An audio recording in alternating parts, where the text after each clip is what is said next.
আলহামদুলিল্লাহ, আল্লাহ পাক যে আমাদেরকে পৃথিবীতে পাঠায় লালন পালন করতেছেন তার একটা উদাহরণ দেখাই। এই যে সরষে ক্ষেত, 1 কেজি সরষে বললে সম্ভবত 30-40 কেজি সরষে পাওয়া যায়। একটা গাছ থেকে অনেকগুলো সরষে হয়। এগুলো তো আল্লাহর নেয়ামত।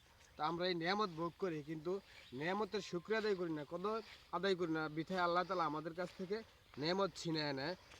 তো আমাদের উচিত যে আল্লাহ তাআলা আমাদেরকে খাওয়াইতেছেন, ফিন্দাইতেছেন, লালন পালন করতেছেন, তার শুকরিয়া আদায় করা, তার হুকুম পালন করা, তার গোলামি করা।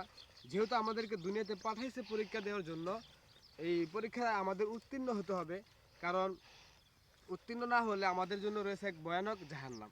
তো এখন আমাদেরকে যে আল্লাহ তাআলা লালন পালন করতেছেন, এত নিয়ামত দিতেছেন, এই নিয়ামত নিয়ে আমাদের একটু চিন্তা করা দরকার। একটু যদি চিন্তা করেন তাহলে দেখবেন আপনি অবশ্যই এগুলো নিয়ে যদি ভাবেন, চিন্তা করেন, মেধা খাটান, তাহলে দেখবেন আপনি অবশ্যই আল্লাহওয়ালা হতে পারবেন, আল্লাহ বিরু হবেন এবং কি রাসূলের শ্রেষ্ঠ উম্মত হতে পারবেন। আল্লাহ তাআলার সৃষ্টি ও গবেষণা নিয়ে চিন্তা করবেন। দেখেন, একই মাটি, একই মাটি সরিষা বুনতেছে, সরিষা হইতেছে, একই মাটি মরিচ বুনতেছে, মরিচ হইতেছে, একই মাটি বিভিন্ন ফলমূল হইতেছে। তো এগুলো নিয়ে একটু ভাবেন, এক একটার এক এক রকম স্বাদ। এরকম তো হতে পারতো যে এক মাটি যা বনবে সব এক হবে, এরকমও তো হতে পারতো।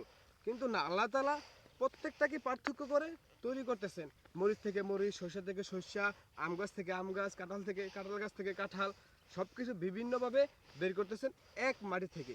তো এগুলো নিয়ে চিন্তা করতে হবে এবং এগুলো নিয়ে আল্লাহ তাআলার শুকর আদায় করতে হবে। তাহলে ইনশাল্লাহ আপনার জীবন পরিবর্তন হয়ে যাবে এবং আপনি আল্লাহওয়ালা হতে পারবেন। তো আমরা সকলেই এইসব বিষয় চিন্তা করার চেষ্টা করব ইনশাআল্লাহ।